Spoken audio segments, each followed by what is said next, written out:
Kaset ora iku. Review Payung Teduh 2022. Kita tongkrongan dhewe sesuk kok tongkrongan opo iki? Pas deren. Nonton juga? Iya. Aku yang nonton, Des. Review Payung Teduh. Tapi mau lagu-lagunya aneh, Cuk.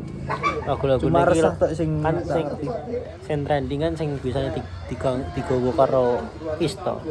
Digawa karo Pusakata. Sedangkan lagu-lagu populer ciptaan Is kabeh. Is pun nek misale manggung yang dibawa ke lagu-lagu sing populer.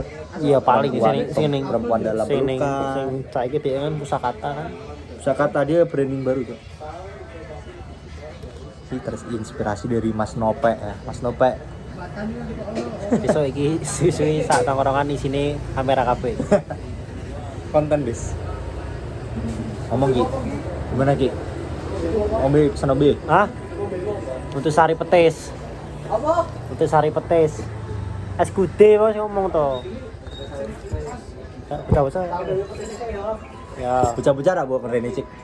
kan cek ning kuwi tento. Oh iya. Tak main yang tento sih. Barang.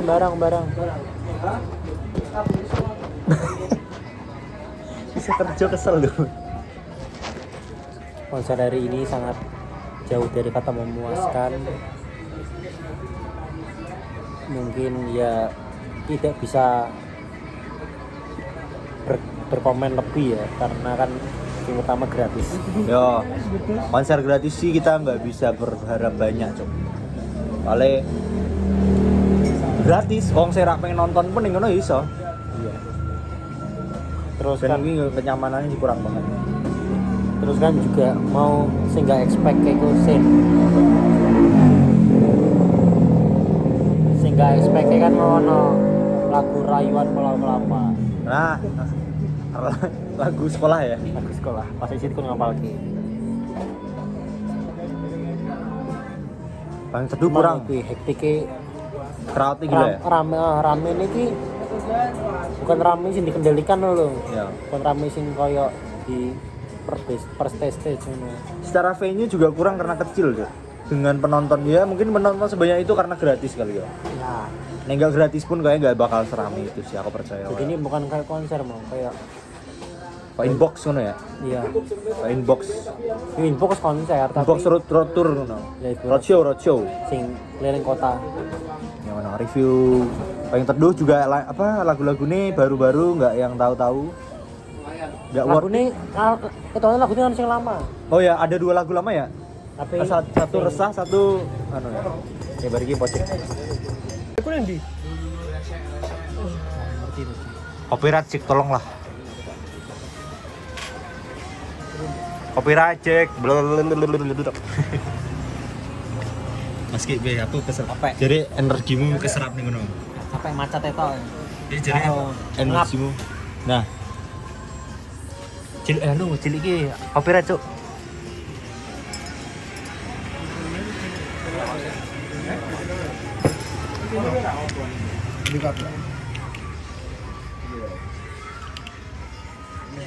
Apa gitu tulisannya? Nggak ngerti. Ini kami adikku aja. Kami cerita dong cepat lu. Bukan bocik ning keramaian kan rak betah ya. Sing mbok rasake apa jelas ki? Lemas, ngeluh, wis ngono. Karena delok wong rame ki berasa dilihatin ya padahal orang enggak ngeliatin gue. Ora ngerasa dideloki. Tiba-tiba tekan kono kayak asyik aku ngeluhi. Padahal mangkat aman-aman wae. Kok bisa gitu ya? Psikologis sih. Tolong Alia, Cici jelaskan mahasiswa psikologi yang mengerti hal-hal ini. Buka iki ning piye? Kangelan buka. Cek kopi rajek. Dikon bapakku ngerti lagu anjing lho. Lagu-lagu sing uncopyright. NCS to. Napa? Sopo ra? Oh, berbau iso. Tolong cek, gue kasih kan Ririn mau jadi BA. Majuan Ki. Ya apa? Ririn kan mau jadi BA Wardah. BA ini apa sih? Brand Ambassador. Kan kata-kata untuk mensupport Mbak Ririn. Ora. Aku ono. Belum di, aku ono cek. sih aku. Yo, kata-kata support untuk Mbak Ririn 1, 2, 3. Terus penting teliti ngger tekun wae lho. Dadi wong ki aja terlalu patah apa aja terlalu. Kene to yo, kowe kok keren banget to, Cuk. Asak. Oh, keren-keren no. Ngomong cok. Iyalah kan dia lagi nongkrong sama teman. Katanya tadi kamu bilang pulang bareng. Tapi cuma Nah terus misal dia nongkrong pulang, lagi nongkrong dulu, masa kita menungguin dia nongkrong. tapi aku nongkrong paling lama sampai jam berapa? Be Ririn mau cepet iki tak klip engko tak lebok ke YouTube. Cepetan. Ngomong Kak Ririn, kakak kan dewe menghormati orang. Undangnya kakak we, kakak Ririn semangat ngono cepet jiro lu. Aku tekon kono ra iso desa wis. Ya ngomong semangat tuh semangat. Pokoknya buat diri semangat aja, jalannya apa yang mbok suka, nggak terpaut dari jurusan kamu apa, yang penting tekuni wae. Nek misalnya itu yang mbok suka ya wis telateni aja itu. Udah. Beli bebeknya. Ngomong ini. Ririn BA Wardah. Ah sih anak-anak kowe ya. Cepetan, aku tak klip. 1, 2, 3. Lirin BA Wardah. Asik. Apa wae? Oke, mantap. Nah, tadi kita melihat Serem anjing. kita melihat Kita ngomong si aman-aman weh. no, iki kan kau nek kena kan enggak aku kontenku. Oh iki. Telur. Telur dan. Kita ngomong ke sing aman-aman weh. Gimana Contohnya kayak prediksi tentang resesi tahun 2022. Kenapa 2023? 2024 sisan ya? Terus? Resesi, kamu tahu resesi enggak? Apa? Resesi itu yang orang nikah itu loh. resepsi. Resesi itu apa ya? Kayak Pandangan ke depan. bukan, resesi itu kayak ekonomi itu bakal di reset ulang. Ya ngono enggak sih? Benar enggak sih? Ya aku kayaknya salah juga sih. Cuma intinya ekonomi bakal gak stabil. Harga bahan jadi mahal, harga BBM mahal. Menurutmu Be? Nah, aku urung iso komen sih kuwi. Soalnya untuk memutuskan sendiri ki saya bingung loh. Maksudnya ya aku orang pemerintahan juga. Aku warga biasa yang hanya bisa menjalankan suatu kewajiban. Hewan opo sing seringnya dikongkoni. Apa? Lele. Kok iso? Lele toko rokok le. Musiknya.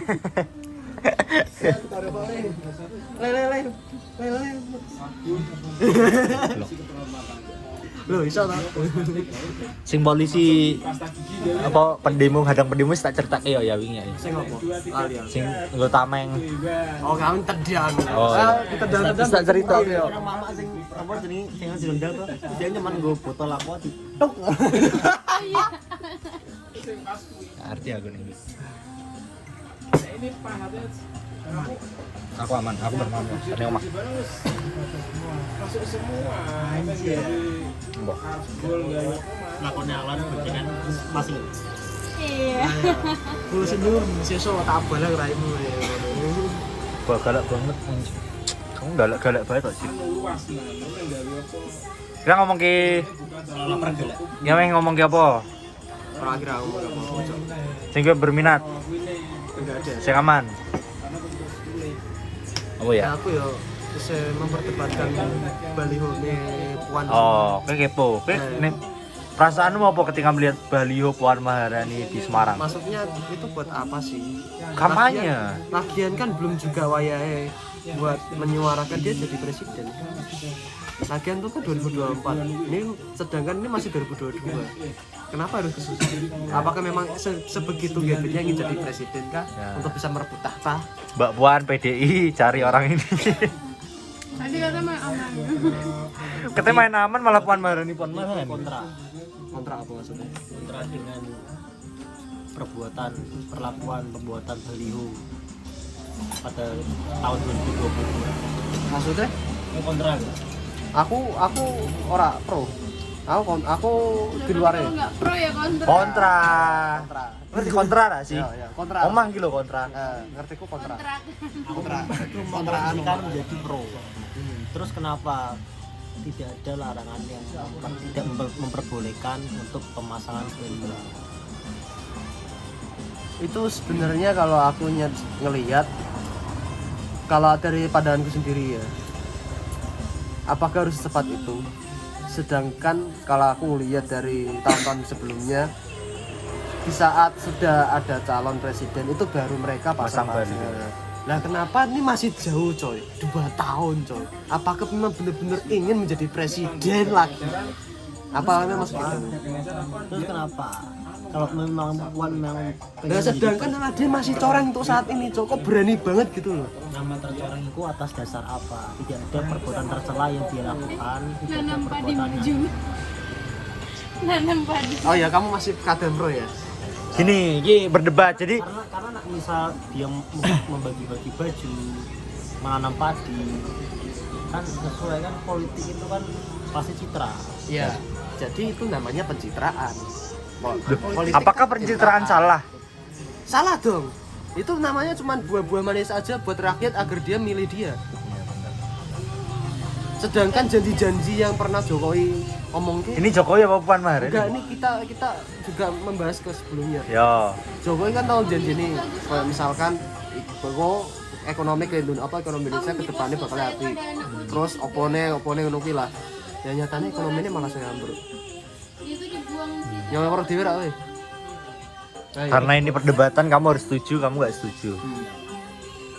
Sekarang poinnya itu kita mau membahas Jokowi atau Puan. Wah, nah, kita topiknya nggak boleh melebar. Poinku topiknya tidak melebar.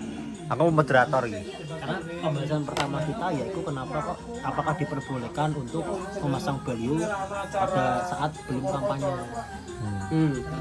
Kalau menurut aku, Ya, ini sih. Kampanye atas pemilihan presiden itu sudah tertera pasangan nomor calon berapa, satu atau dua atau tiga atau empat, kan satu pasang ya. Sedangkan di sini kan kampanyenya kan hanya kampanye untuk memperakasai Pemilihan. posisinya Puan ya itu. sebagai sekarang ketua DPR RI. Nah, Tidak ada kampanye di itu di baliho itu tidak ada tertera bahwa harus memilih dia menjadi presiden. tapi itu secara otomatis untuk memilih itu secara otomatis membuat rakyat semakin percaya dengan dia dan memilih dia sebagai calon presiden. It's fine toh. Kalau memang aku akhirnya percaya dengan Puan, it's fine. Ya nggak apa-apa. Sing salah masyarakat atau Puannya? Enggak, itu beda pandangan lagi. Soalnya aku nyawang dewe dari lingkungan sekarang apa masyarakat saiki sing bener-bener lagi ora awel mbek kuwi kudune mikir 2 kali. Iya. Masa angger cepat-cepat saya. Menurutmu tindakan apa sih mengharuskan masyarakat untuk tidak memilih Puan Maharani? Sebutkan satu. Iki aku urung terteras sih, urung kepikiran wis. Bro, kita mau ada ini harus ada data empiris. Dengan data secara visual deh dari berita yang kemarin. Visual, ya. Baju-baju cemberut, apakah itu contoh buruk? Contoh satu aja sih dari pas dia rapat antar anggota kan. Dia sebagai posisi ketua. Ada salah satu anggotanya yang sedang memprotes kenaikan BBM. Jenenge sapa lali aku kae bapak-bapak lah pokoknya. Yes. Dari partai PKS. Ya itu yang baru tan. Ini aku bahas yang pas dimatiin mic-nya. Lama tuh RKUHP. Ah. Itu. RKUHP. Ya ini matiin mic Kenapa matiin mic? Enggak membiarkan anggotanya untuk menjelaskan itu secara rinci terlebih dahulu. Ya. Dipotong pas pertengahan juga. Aku sebagai sudut pandang netizen, kan itu memang waktunya nggak dia ngomong, ini sidang mau ditutup, kenapa dia masih ngomong, ya dimatikan. Itu harus jadi pembelaan. Itu pembelaannya dia.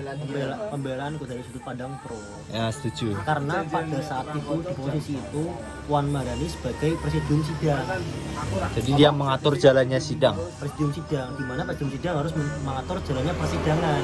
Di mana dan pastinya presidium sidang mempunyai hak prerogatif di saat dari hak contoh kayak opsi afirmasi, terus voting dan juga lobby itu tidak terselesaikan.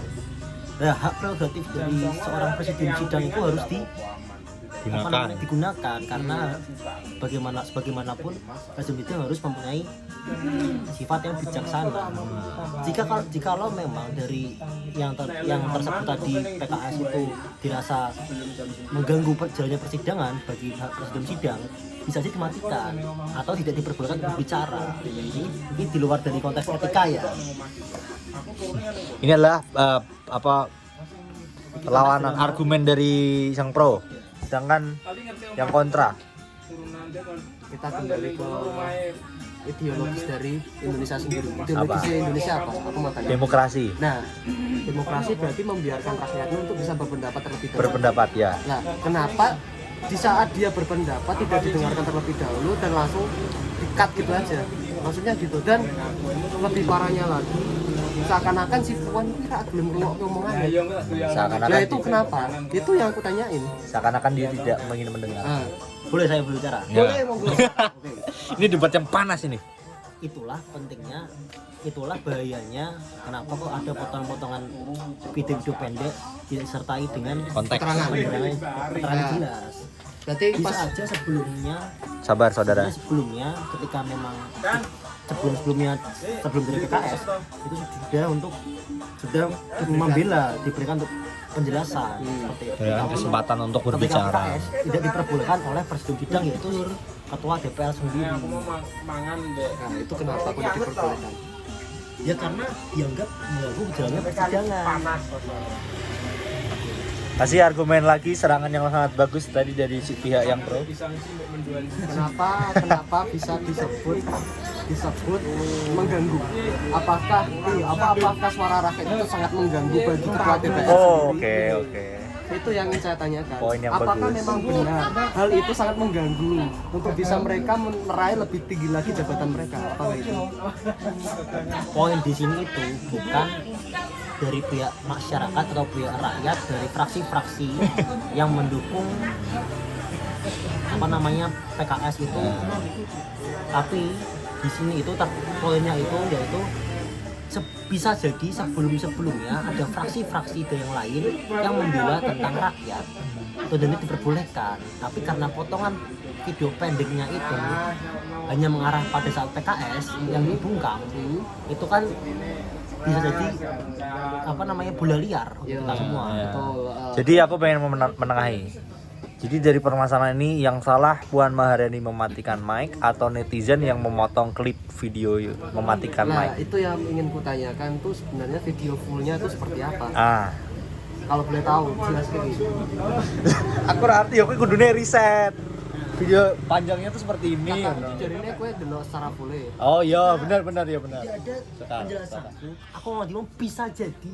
Oh bisa jadi, berarti belum Artinya, belum kita tentu. sama-sama berspekulasi. Berspekulasi, belum ada yang tahu full videonya seperti apa berarti. Kan di sini kalian ngomongin sebagai Oke, orang yang pro. batasnya sampai situ berarti. Ya benar. Berspekulasi. Didekan aku anjing. Kamu berspekulasi seperti gitu. Aku berspekulasi berdasarkan data dan real yang ada di netizen. Nah, makanya aku ingin menanyakan hal itu. Kenapa? Apakah data dari netizen itu valid? Apakah yang ditanyakan itu poin dibungkamnya itu kenapa atau poin videonya itu sebenarnya apa? Dan ditanyakannya apa? Poin videonya. Nah, kalau untuk poin videonya kita sama-sama tidak tahu karena bentuk dari video persidangan itu bersifat rahasia. Nah, kenapa ada yang membocorkan? Nah, serangan yang bagus. Itu makanya tadi satu dua oknum misalnya.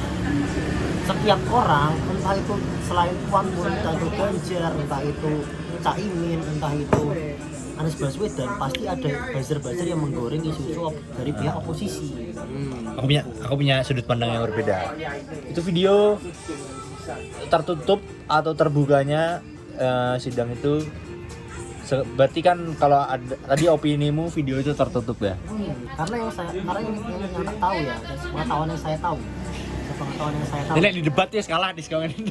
Karena sepengetahuan yang saya tahu, untuk hasil itu diberikan kepada media, kepada khalayak umum itu ketika sudah ketok palu 3 kali sudah ditutup dan sudah pembacaan konsideran atau surat ketetapan.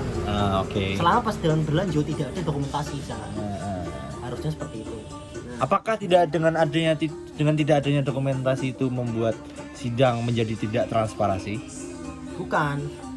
Di sini transparansi itu berarti ketika hasil itu sudah diberikan akan adanya peninjauan kembali, Oke, direview kembali. direview kembali apakah itu dan itu transparansi akan diserahkan kepada forum. Transparansi bagaimana. Kalau selama persidangan, kenapa kok bersifat tertutup? Dikarenakan agar tidak adanya gangguan-gangguan dari eksternal.